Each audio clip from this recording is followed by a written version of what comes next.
आप भी अपने घरों को हरा भरा बनाए, जिंदगी को हरा भरा बनाए, अपने पर्स को हरा भरा बनाए।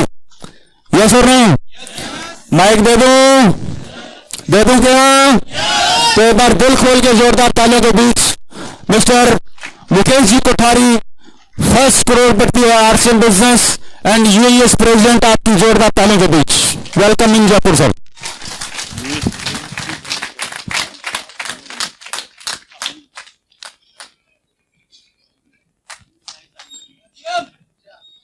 ओके, अब जिसको भी हटाना हटा दो। अब किसी की जरूरत नहीं।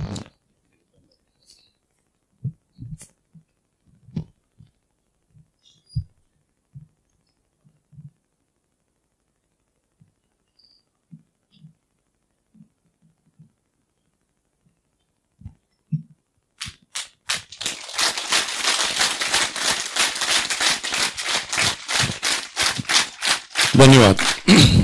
नमस्कार। संडे के दिन नमस्कार नहीं करते आप लोग?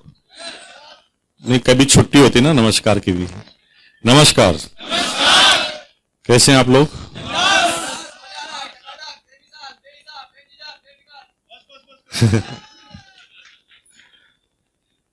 चलो, जो बोल रहा है उनके बारे में तो पता चल गया कि हालचाल उनका ठीक है। मैं उनसे पूछना चाहता हूं जो चुप हैं,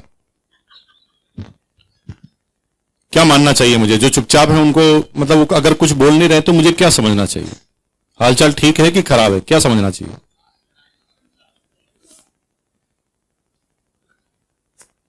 चुप रहने से कंफ्यूजन बढ़ते हैं भाई, बहुत कंफ्यूजन बढ़ते हैं। डेमो देखना चाहते हो घर पे जाके तो अपनी बीवी के सामने 3 घंटे चुप रहना, प्रॉब्लम बढ़ जाएगी। जितनी भी समस्या है वो ज्यादा हो जाएगी। आप चुप रहोगे, सामने वाले को कंफ्यूज करने से ज्यादा कुछ भी नहीं कर सकते। मैं अगर आपसे पूछ रहा हूं कि आप कैसे हैं, तो आपको जवाब देना बनता है भाई। खराब है तो खराब बोलो, अच्छे हैं तो अच्छे बोलो, लेकिन बोलो तो सही। चुप रहने से क्या होगा बताओ? भारत के प्रधानमंत्री जो भी आते हैं नए नए, वो हर साल लाल किले से बोलते हैं आवाज उठानी पड़ेगी।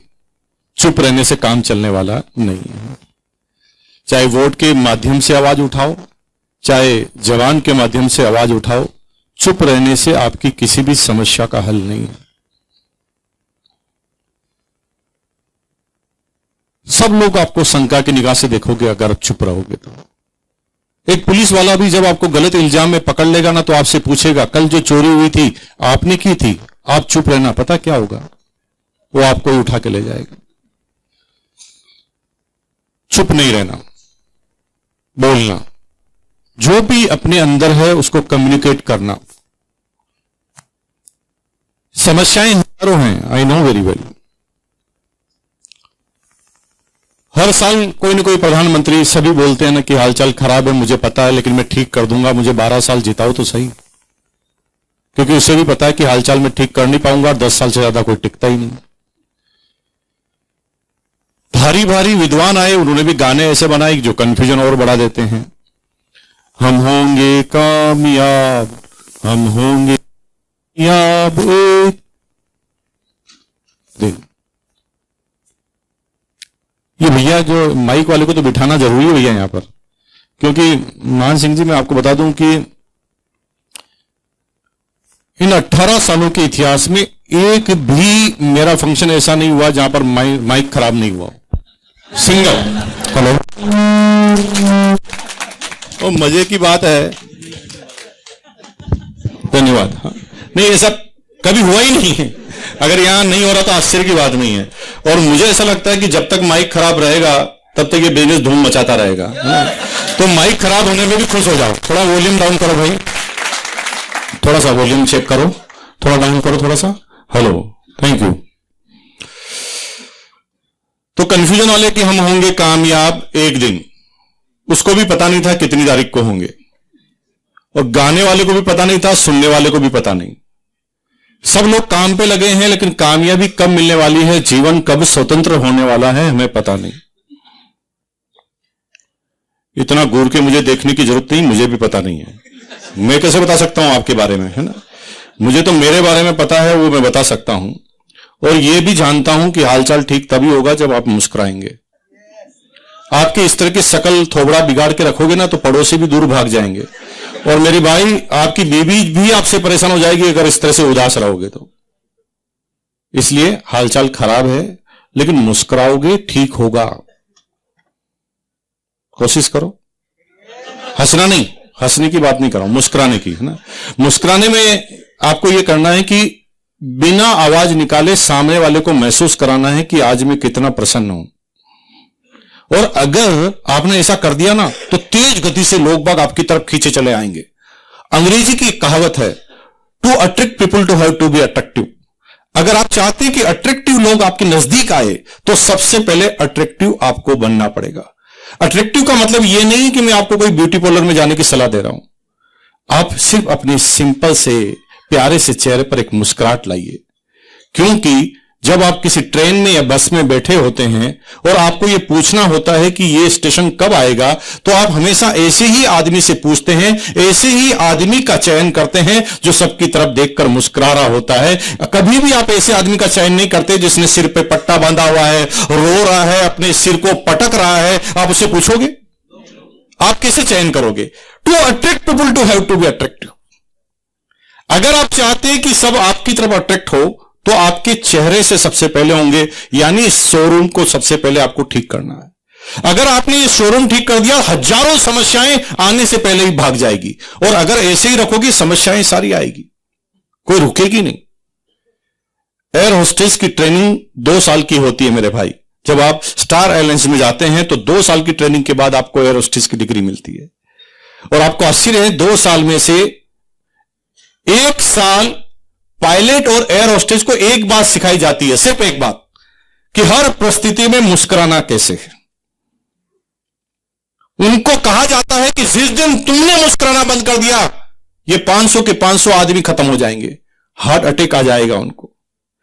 तुम्हें मुस्कुराना जारी रखना है, समस्याएं हजारों भी आ जाए, लेकिन तुम्हारे चेहरे से यह पता नहीं चलना चाहिए कि समस्याएं आ गई है। और अगर तुमने ये पेशेंस के साथ मुस्कुराना जारी रखा तो निश्चित रूप से यह समय बीत जाएगा और आपकी प्रॉब्लम खत्म हो जाएगी। हिंदुस्तान की एविएशन इंडस्ट्रीज इतनी तेज गति से आगे बढ़ रही है, आपको आश्चर्य होगा कि 300% पर ईयर की रफ्तार चल रही है अभी। 3 गुना हर साल पैसेंजर बढ़ते जा रहे हैं। दुनिया में ये आंकड़े चौंकाने वाले हैं। किसी को समझ में नहीं आ रहा हिंदुस्तान के लोगों को क्या समझ में आ गया प्लेन के अंदर। इतनी फ्लाइट चालू हो रही है, जिधर देखो उधर कनेक्शन मिलने लग गए हैं। बोइंग और एयरबस के पास सबसे ज्यादा ऑर्डर है तो वो इंडियन कंपनियों के हैं। इतनी तेज गति से ये इंडस्ट्रीज डेवलप हो रही है। लेकिन मजे की बात है, हिंदुस्तान में एक ग्रोइंग सेक्टर है।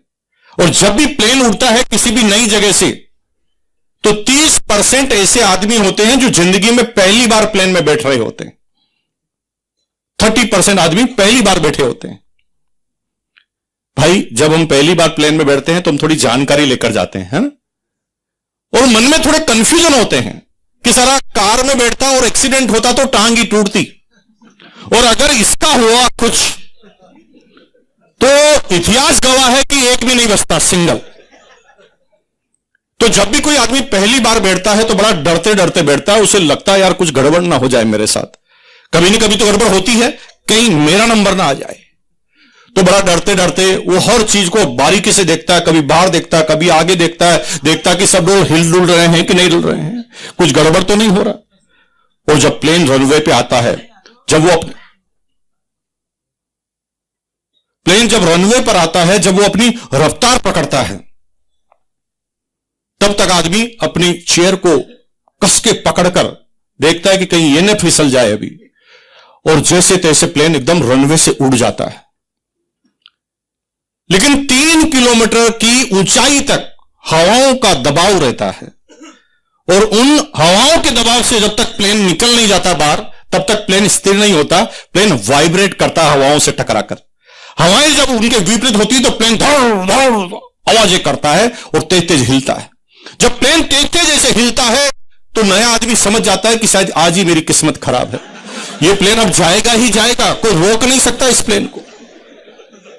और समस्याएं और बढ़ जाती है जब पड़ोसी भी नया है।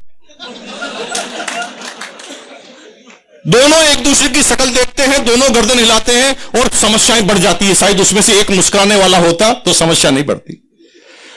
खुद टेंशन में, पड़ोसी टेंशन में, दोनों आगे टेंशन में, बड़े परेशान से हो रहे हैं। धीरे से आवाज लगा रहा कि प्रभु का नाम ले लो लास्ट बार, है ना, स्वर्ग तो मिलेगा। दोनों परेशान, इतने लो टेम्परेचर में दोनों को पसीना आ रहा है। तभी एयर होस्टेस को समझ में आ जाता है, उनको पता चल जाता है कि ये दो यात्री थोड़े परेशान हैं। तो एयर होस्टेस थोड़ा सा नजदीक आती है और धीरे से पूछती है, मैं आई हेल्प यू, मुस्कुराते हुए। जो ही वो मुस्कुरा कर बोलती है, दोनों आदमी के चेहरे खिल जाते हैं। समस्या बड़ी नहीं है, अभी हंस रही है। हेलो। और वो कठिन समय गुजर जाता है मुस्कुराने में।